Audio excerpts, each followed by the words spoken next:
दुधात पाणी मिसळल्याबरोबर दुधानं पाण्याला रंग दिला, दुधानं पाण्याला चव दिली, दुधानं पाण्याला स्वाद दिला, नवे नवे दुधानं पाण्याला त्याचं मोल किंमत सुद्धा दिली.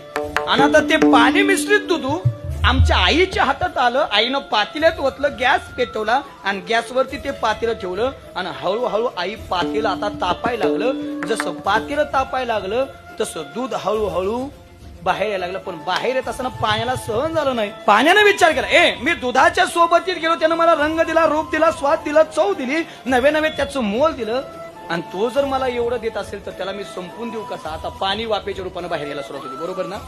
पण ज्यावेळेस पाणी स्वतःला जाळून घेतं का त्यावेळेस ते दूध पण विचार करतं. तर फक्त याला रंग दिला, रूप दिलं, चव दिली, स्वाद दिला, नवे नवे माझं काय दिलं, मोल दिलं, मी एवढंच दिलं.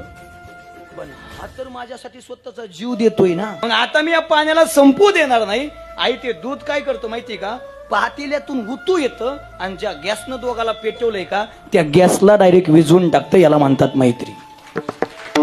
मैत्री करायची तर अशी शेवटच्या श्वासा